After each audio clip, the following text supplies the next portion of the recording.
Hey y'all, I'm Rylan. Welcome to my channel.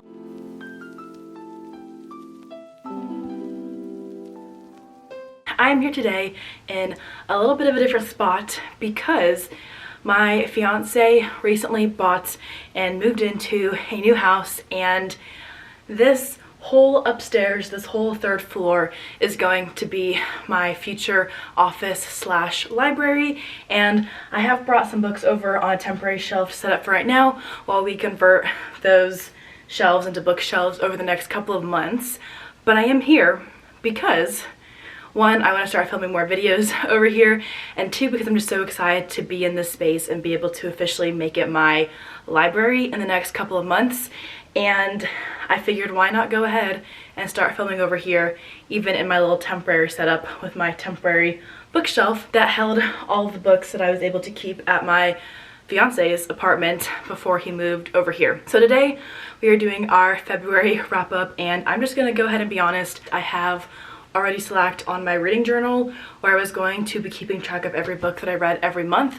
That way for wrap-ups I knew exactly what I wanted to say about each book, and these videos would be very quick. But school has caught up to me, life has just been very busy, and I did not do that this month, although I do plan to go back in and fill in the pages of my journal that I intended to use for February. However, I do plan to hopefully keep things pretty concise. I don't have a huge list of books that I read in the month of February, but I did make some very good progress in reading physical books off my TBR and being able to find some really good reads in the process. So I'll go ahead and jump in very quickly to talk about the 8 books that I read in the month of February.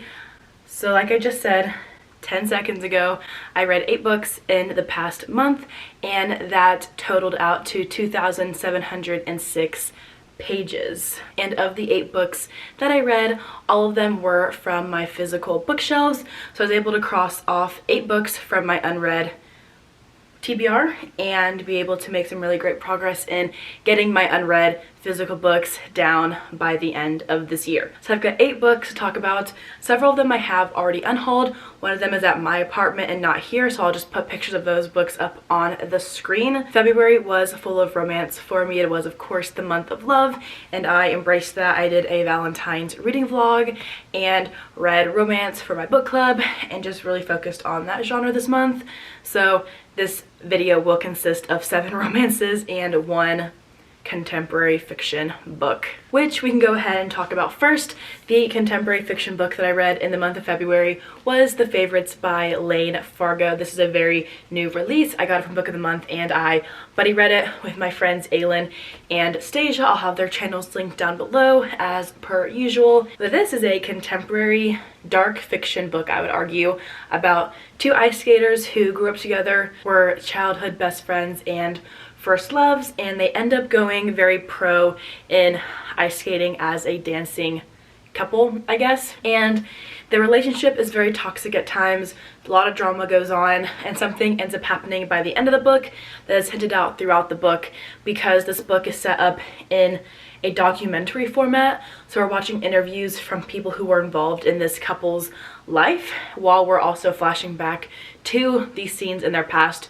So something very tragic happens to the 2 of them as a pair, and we get to see their story unfold. It's very dramatic, very captivating, very dark at times, but I am one who loves all those things in books, so I did end up giving this book 5 stars. I believe I gave They Never Learn by Lane Fargo also 5 stars, maybe 4 stars, but I really enjoyed their other work as well. So I had high expectations for this one, and everybody does just seem to be loving it.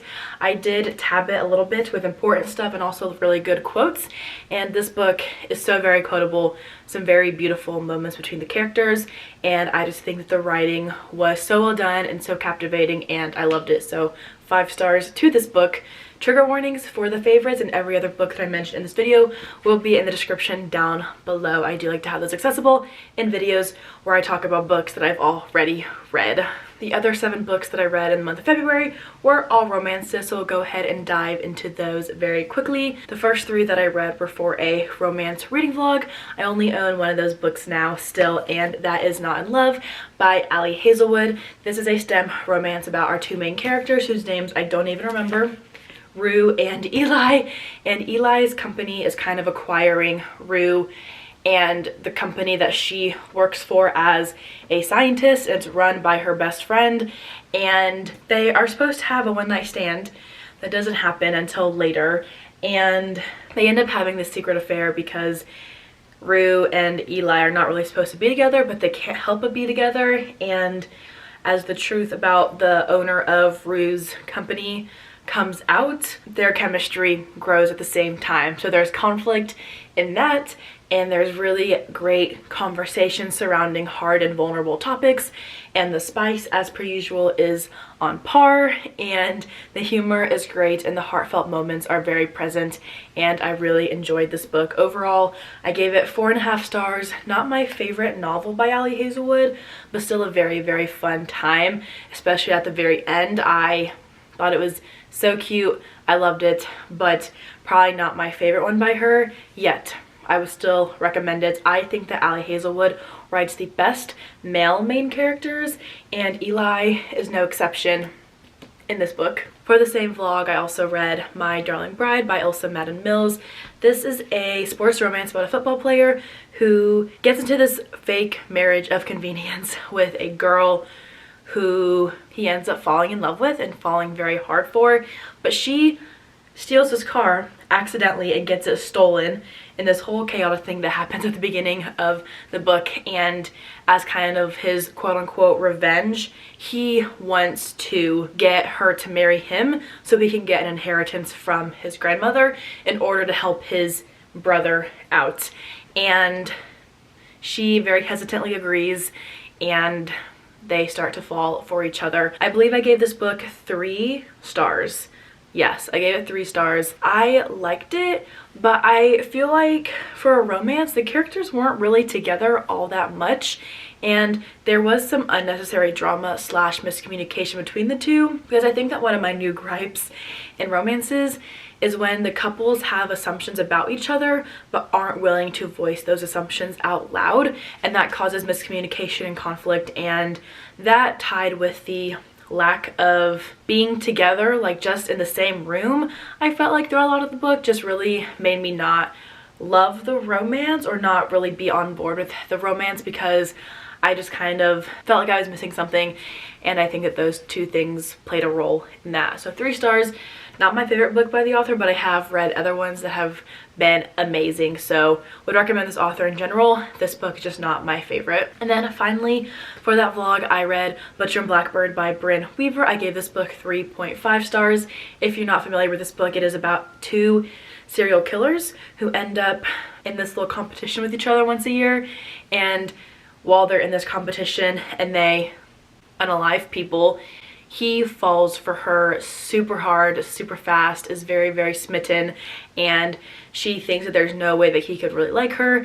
And so they're playing this game together and going on these trips once a year to do their unaliving thing, and also they end up falling in love in the process. I did like this one. It made me laugh, it made me giggle, it made me smile. I did like it, but I felt like the second half of the book was all spice and no plot, and I just wasn't really that into it by the end. I kind of think I got fizzled out with how strong the entertainment was at the beginning of the book, that by the end of it I was kind of like, whatever. I did like it though. I will probably continue with the series, but I'm not going to purchase books 2 and 3. For the book club that I co-host with my bestie Stasia, the Mending Hearts book club, we read In the Weeds by B.K. Borson. I read this one, gave it 3.5 stars. Also, I did like it. I did annotate it as well, but my copy isn't here, so I cannot show y'all. But this is a small town romance about a grumpy farmer and a sunshine social media manager who is looking for a change of pace and ends up kind of quitting her position with this firm and moving to the small town permanently.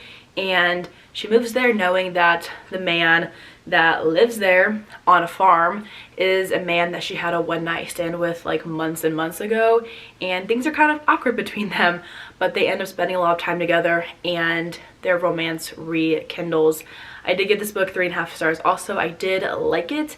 However, my problem with this book, as well as with My Darling Bride, is the lack of communication and the idea of assuming things about your partner without actually talking to them about it. And I feel like that caused a lot of conflict in the end that didn't necessarily have to be there. And I get that conversation is hard sometimes and nobody likes conflict, and I very much am on the same page as that, but I do feel like things could have been handled a little bit differently, and the conflict might have been more understandable, I guess, for me if there was just a little bit more communication. I just cannot get behind the miscommunication trope, and I do feel like that one was present in this book. It was also very slow to me. The beginning was cute. We kind of fizzled out in the middle. I feel like I've used that word several times in this video.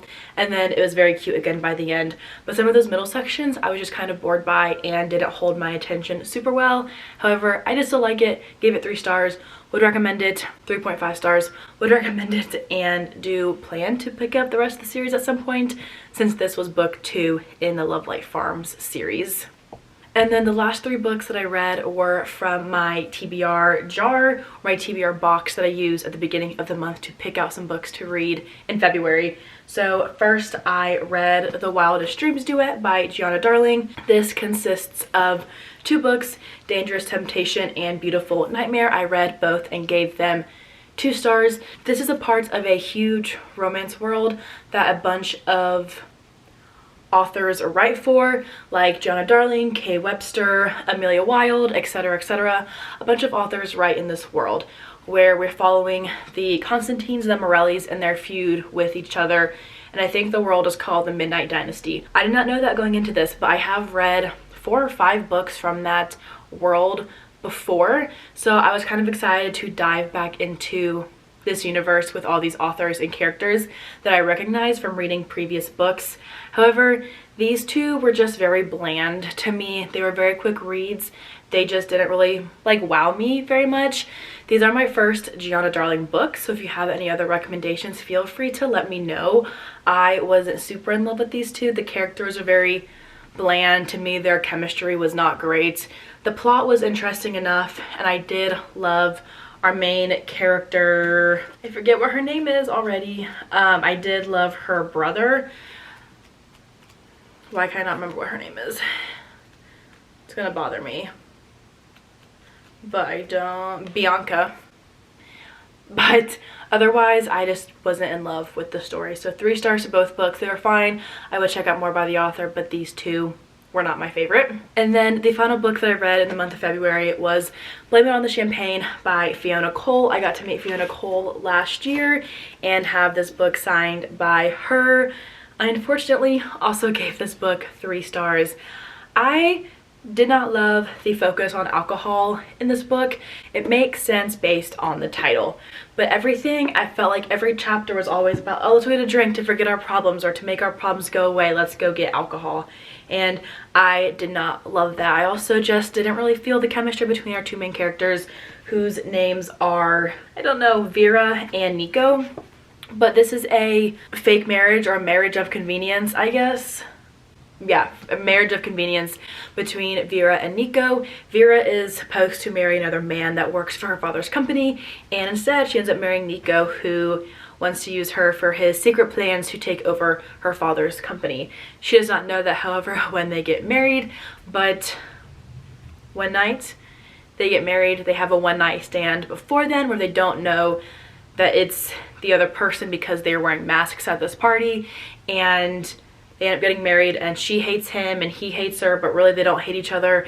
And again, 3 stars. I just was not a fan of the overuse of alcohol in this book to solve issues, and otherwise it was fine, just not a favorite romance of mine. So this month was full of 3-star reads for me. However, the favorites is 100% going to be a 2025 favorite, and Not in Love was also very fun. So I did have some good reads in the mix, but overall a lot of these books were just fine for me. I do have no idea what the month of March is going to look like in terms of my reading. It's already March 3rd right now, and I'm not feeling super hopeful about getting to a ton of books. However, I'm hoping that the books that I do plan to read based off my March TBR are very good books that I love. So even though I probably won't be reading a ton in the month of March, I hope that these books are fun and enjoyable and I end up loving them. But we shall see. We'll have to keep an eye out for my March wrap up at the end of this month. But if you read any great books in the month of February, please feel free to comment down below and let me know. I will also have my March TBR in the description down below and tagged above somewhere throughout this video if you're interested in seeing my reading plans for this current month that we are already in. But that's all that I have for today's video. If you enjoy all things bookish, make sure to subscribe for more. Thank you all so much for watching, and I'll see you all in the next one.